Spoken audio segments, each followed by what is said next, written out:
নবীর পরে কোন নবী আছে? যারা বলেন নবীর পরে কোন নবী আছে? নবী বলে দিয়েছেন যদি কেউ আসতো তো হতো কে? যারা বলেন কে হতো? কি হবে শেষ নবীজির উম্মত বলে দাবি করে যদি ওই নবীর চেয়ার কাদিয়ানীরা দখল করে?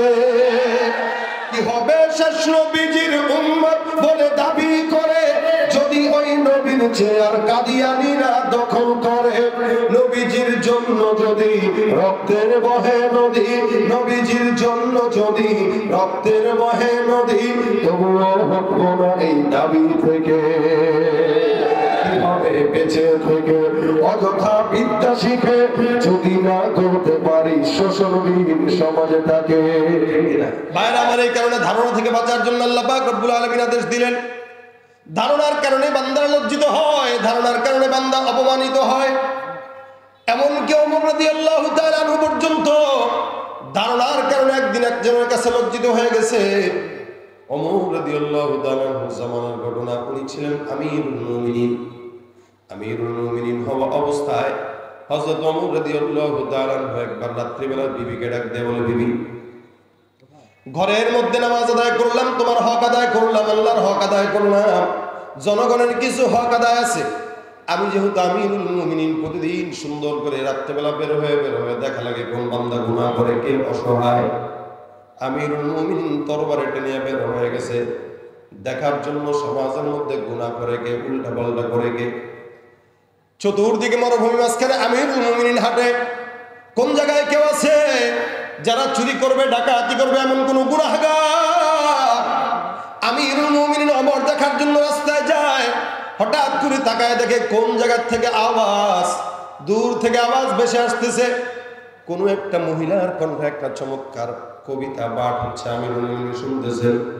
ওমর বলে, আমি শুনতেছি। কোন একটা মহিলা সুন্দর করে পাঠ করে, তাতাওয়ালা হাদাল লাইলু ওয়াসওয়াদা জানিবুহু وأرقني إذ لا خليل ألاعبه فلولا حدار الله لا شيء مثله لزعزع عن السرير جوانبه। আমিরুল মুমিনিন দূর থেকে সুন্দর করে আওয়াজ দিয়ে কণ্ঠের কবিতা শুনলেন। উনার মেজাজ গরম। ব্যাপার কি বুঝলাম না। গভীর রাত, আপনাদের কোন যুবকরা যারা চরিত্রহীন, কোন যুবক যদি রাস্তা দিয়ে হাঁটে আর গভীর রাতে যদি কোনো মেয়ে তার ঘর থেকে আওয়াজ দেয়, ফাইটটা যায়, বুক ফাইটটা যায়। আচ্ছা বলুন তো, এই যুবকটা মনে করবে কি হয়তো আমার ডাকতেছে? কি বলেন?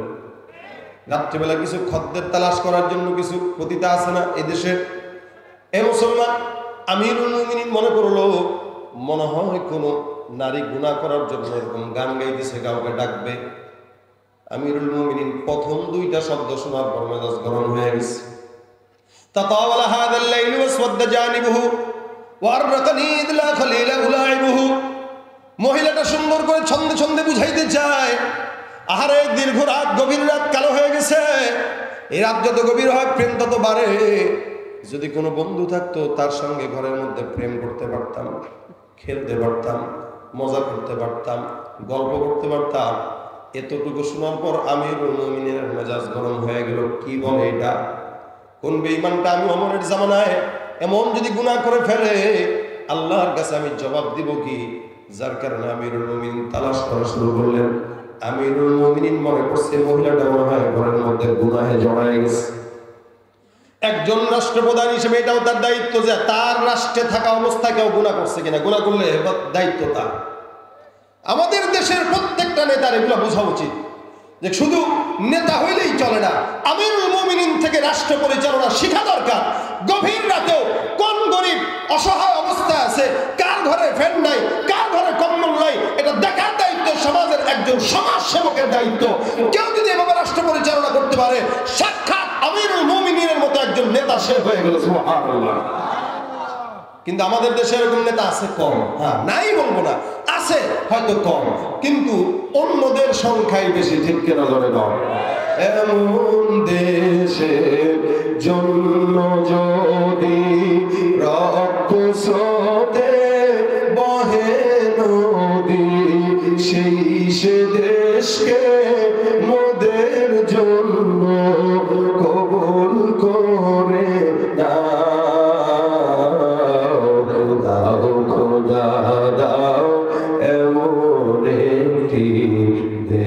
আমাকে দাও। যেথা চাকর থাকে উটের পিঠে, বাদশা চলে পায়ে হেঁটে। চাকর থাকে উটের পিঠে, বাদশা চলে পায়ে হেঁটে। এমন শাসক খাদেম মোদের, দাও ফিরিয়ে দাও। দাও খোদা দাও, এমন একটি দেশ আমাকে দাও। আমিন।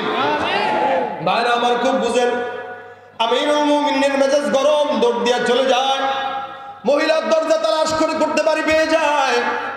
উনার ইচ্ছা ছিল, উনার উচিত ছিল দরজায় টোকা দিয়া ঢোকা, কিন্তু উনি রাগের মাথায় কন্ট্রোল করতে না পেরে পিছনের দরজা দিয়া, পিছনের দেয়াল দিয়া লাফ দিয়া বাড়ির মধ্যে ঢুকে গেছে। ঢোকার পরে ডাক দেয়া বলে, মহিলা বাতি বন্ধ করো, আমিও তোমাকে দেখবো না, তুমি আমাকে দেখবে না, পর্দার আড়ালে যাও। মনে করেন তো হযরত ওমরের মতো একজন বান্দা দূর থেকে কথা শোনার সাথে সাথে ঘরের পিছনের দরজা দিয়া ভিতরে ঢুকে গেছে, দেয়াল ঢোকায়া। আচ্ছা বলেন তো বাহ্যিকভাবে এটা কি ঠিক হয়েছে নি? কেন পিছনের দেয়াল ঢোকা উঠছে, আপনাদের কাছে ঠিক হয় নাই, কিন্তু এটাই ঠিক। কেন জানেন? প্রশাসন যারা, এরা যদি কোনো চোর বাটপারকে ধরে, তাকে জিজ্ঞাসা করে বলবে না, ভাই মোবাইলের লকটা খুলে দাও, আমি একটু দেখতে চাই, অনুমতি দাও। থাপ্পড় একটা কারেন্ট নিচে বসায় দেয়, মোবাইল খোল, সাথে সাথে মোবাইল খুলবেন, উনি দেখবে, আপনার বলাও লাগবে না যে অনুমতি দেন। কেন? প্রশাসনের অনুমতি লাগে না, সে যে কোনো সময় যে কাউকে ঘরের ভিতরে যে অ্যারেস্ট করতে পারে, এতটুকু ক্ষমতা সরকার তাকে দিয়েছে। সেখানে যদি সে আমিরুল মুমিনিন, তার তো আরো ক্ষমতার পাওয়ারটা বেশি আছে, কি বলেন ঠিক না? তাই অন্যায় করছে মহিলা, ওমর মনে করছেন মনে হয় জেনায় লিপ্ত আছে, এই কারণে দেরি না করে ঠাস করে লাফ দিয়ে ঢুকে গেছে হাতে হাতে ধরার জন্য। ভিতরে ঢুকে দেখে মেয়ে তো একা।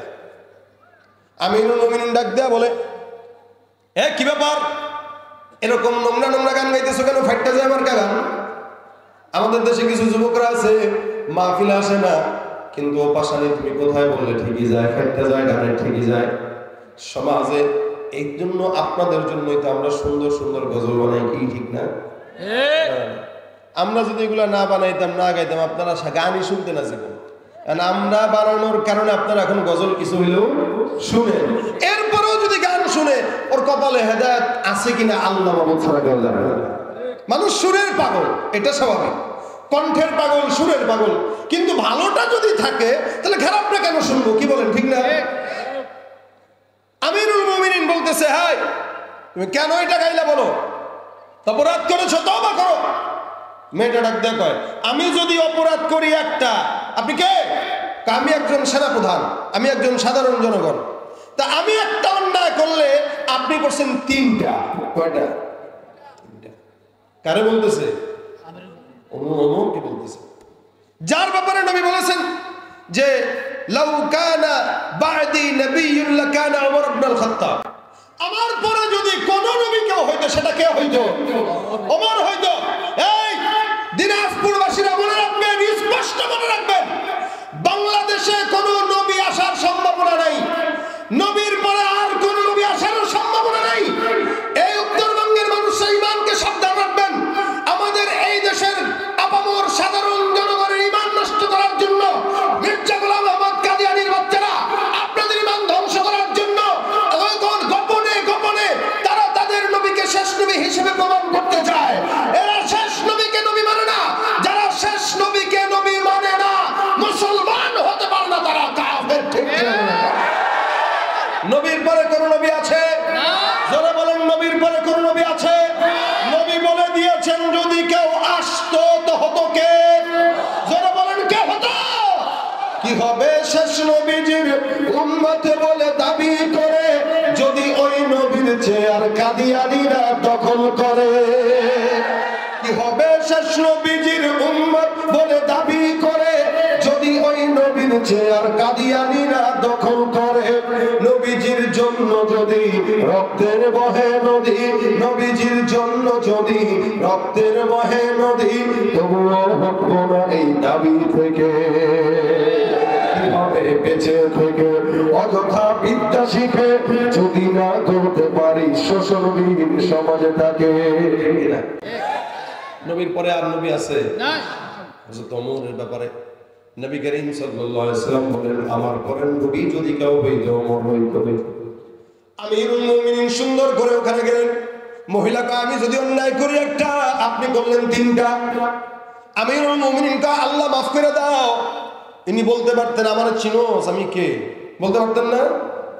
আমরা তো ভাই একটু চেয়ারম্যানের সাথে কোনো মতো সম্পর্ক থাকলে খালি বলি ভাই আমার চিনেননি কে, আমি চেয়ারম্যানের খালতো ভাইয়ের ফুফুর শালার ভাই, মোসায় মোসায় করে মধ্যে কোনা বাড়ি করে দাপট দেখায়। যেখানে আমিরুল মুমিনিন উনি বলতেছেন আল্লাহ তুমি আমার মাফ করো। ভাই কি অন্যায় হয়েছে একটু বলো তো? মেয়েটা ডাক দিয়া বলতেছে অন্যায় তিনটা করছেন। আমার অন্যায় দেখার আগে আপনি নিজের অন্যায় নিজে দেখেন। মেয়েটা আবার ডাক দিয়া বলে এক নম্বর অন্যায় কি অন্যায়? আল্লাহ পাক কোরআনের মধ্যে বলছেন আলাইসাল বিররু আনতাতুল বুয়ুতা মিন যুহুরিহা ওয়ালাকিন্নাল বিররা মান ইত্তাকা ওয়াক্তুল বুয়ুতা মিন আবওয়াবিহা ওয়াত্তাকুল্লাহ। মেয়েটা ডাক দিয়া বলে আল্লাহ পাক রব্বুল আলামিন আদেশ করলেন পিছনের দরজা দিয়ে ঢোকা যাবে না। এটা কল্যাণ নয়, এটা তাকওয়া নয়। কারো ঘরের মধ্যে যদি ঢুকতে হয় অবশ্যই সামনের দরজা দিয়ে ঢুকবা আর তাকওয়া অর্জন করবা। অনেক সময় আমরা পিছনের দরজা দিয়ে ঢোকা শুরু করি, দেখি সে যেন না দেখে। পিছনের দরজা দিয়ে যারা ঢোকে তারা ভালো নয়, বলে তারা চোর। কি চোর? তারা চোর। আল্লাহ পাক রব্বুল আলামিন বলেছেন ওয়াক্তুল বুয়ুতা মিন আবওয়াবিহা ওয়াত্তাকুল্লাহ। আল্লাহকে ভয় করো, সামনের দরজা দিয়ে ঢুকো। আমিরুল মুমিনিন কা আল্লাহ কোরআনের আয়াতটা আমি ফলো করি নাই, মালিক তুমি মাফ করে দাও। মহিলাকে এবার ডাক দিয়া বলো বোন দুই নম্বর অন্যায় কি? মেয়েটা এবার ডাক দিয়া বলে খবরদার এটাও মাথায় রাখবেন আল্লাহ পাক রব্বুল আলামিন কোরআনের মধ্যে আয়াত দিয়েছেন। আল্লাহ বলেন ইয়া আইয়ুহাল্লাযীনা আমানু লা তাদখুলু বুয়ুতান গায়রা বুয়ুতিকুম হাত্তা তাস্তানিসু ওয়া তুসাল্লিমু আলা আহলিহা। এই যে আপনি ঘরের মধ্যে ঢুকলেন, সালামও দেন নাই, অনুমতিও নেন নাই, তো সাল্লাহ সালাম দেওয়ার কথা বললেন, অনুমতির কথা বললেন। এই আপনি আমার ঘরে হুট করে ঢুকার মাধ্যমে এই দুইটা অন্যায় আপনি এখন করলেন। সালামও দেন নাই, অনুমতিও নেন নাই। তিন নম্বর অন্যায় আমার আল্লাহ কোরআনে রাখতে বলছেন ইয়া আইয়ুহাল্লাযীনা আমানু ইজতানিবু কাসীরাম মিনাজ-যন্ন। তোমরা ধারণা থেকে বাঁচো। আপনি দূর থেকে ধারণা করে আমার ঘরে ঢুকে তিনটা অন্যায় করলেন, তওবা করে নেন। আমিরুল মুমিনিন বলে ভাইরা আমি তো বুঝি নাই, আমি তো মনে করছি তুমি যে কবিতা পড়তেছো এমন ইন্টারন্যাশনাল কবিতা, যে কবিতা শুনলে যে কেউ তোমার বাড়ি থেকে খারাপ মনে করবে। আহারে অন্ধকার রাত্রে বন্ধু তালাশ করো। মেয়েটা রাখ দিয়ে বলে আপনি শুরুর লাইনটা শুনলেন, শেষের লাইনে কি বলছি জানেন? আমি শেষের লাইনটা এমনি বলছি ফালাউলা ইলাল্লাহ লা শাইআ মিসলুহু লাযুযিআনিস সারীরি জাওয়ালিহু। আমার মাওলা পাকের ভয় যদি আমার দিলে না থাকতো, আল্লাহর কসম যেই খাটের মধ্যে শোয়া এই খাটটা আনন্দের নাচানাচি দিয়া আওয়াজ শুরু হয়ে যাইত। হে মুসলমান, ওমর ডাক দিয়া বলে আমার অন্যায় হইল, তবে হ্যাঁ তুমি বলো একা একা থেকেও তুমি কেন এরকম নোংরা গান গাইছো, কবিতা বানাইছো? মেয়েটা এবার ডাক দিয়া বলতেছে আমি এ ভাই আমিরুল মুমিনিন ওমর আমার স্বামীকে যুদ্ধে ময়দানে পাঠাইছে। আমার বিয়ে হলো 1 বছরের বেশি। আমার স্বামীকে আমিরুল মুমিনিন যুদ্ধের ময়দানে প্রথমে 4 মাসের জন্য পাঠাইলেন। 4 মাস পরে যখন স্বামী ঘরের মধ্যে আসলো আবার চিঠি দিয়ে যুদ্ধের ময়দানে পাঠায় দেয়। আবার 4 মাস হয়ে গেল, আবার ঘরে ঢুকলো, আবার 4 মাসের জন্য পাঠায়। এমন করে 1 বছরের বেশি পার। আমি আমার স্বামী ছাড়া 1 বছরের বেশি একটা মহিলা আমি এই জায়গায় আছি, আপনি বুঝবেন কি একটা মহিলার কি কষ্ট স্বামী ছাড়া, এটা আপনার বোঝার ক্ষমতা নেই। আমিরুল মুমিনিন কয় ইন্না লিল্লাহ, মনে মনে বলা আহারে আমার জন্য একটা মহিলা কষ্ট পাইতেছে, ঘরের মধ্যে কান্না করতেছে। দৌড় দিয়া বাড়িতে চলে যায়। ফজরের নামাজের পরে মেয়েকে ডাক দিয়ে বলো মা একজন মেয়ে তার স্বামীকে ছেড়ে কয়দিন থাকতে পারে? মেয়ে ডাক দিয়ে বলে হুজুর একটা মেয়ে সর্বোচ্চ 4 মাস একজন স্বামী ছাড়া থাকতে পারে, বেশি পারে না। আমিরুল মুমিনিন বাসায় যায় সুন্দর এই কথা শোনার পরে রাষ্ট্রে আইন জারি করে দিল, এখন থেকে যারা যুদ্ধের ময়দানে আছো 4 মাসের বেশি যুদ্ধের ময়দানে থাকা যাবে না। মনে রাখবেন, যারা বিদেশে থাকে, বিদেশে কাজ করে, তাদের জন্য ফতোয়া এটাই, নিয়ম এটাই। যদি বিশাল দূরে যান, অনেক রাষ্ট্রে যান, নিজে সমস্ত রিজিকের আসবাবের জন্য 4 মাস পর অন্তর বিবির কাছে আসবেন, নয়তো বিবির সমস্ত বদদোয়া কপালে লাগবে, রিজিকে বরকত হবে না, ঠিক কিনা? আমিরুল মুমিনিন আইন পাশ করে দিয়েছেন।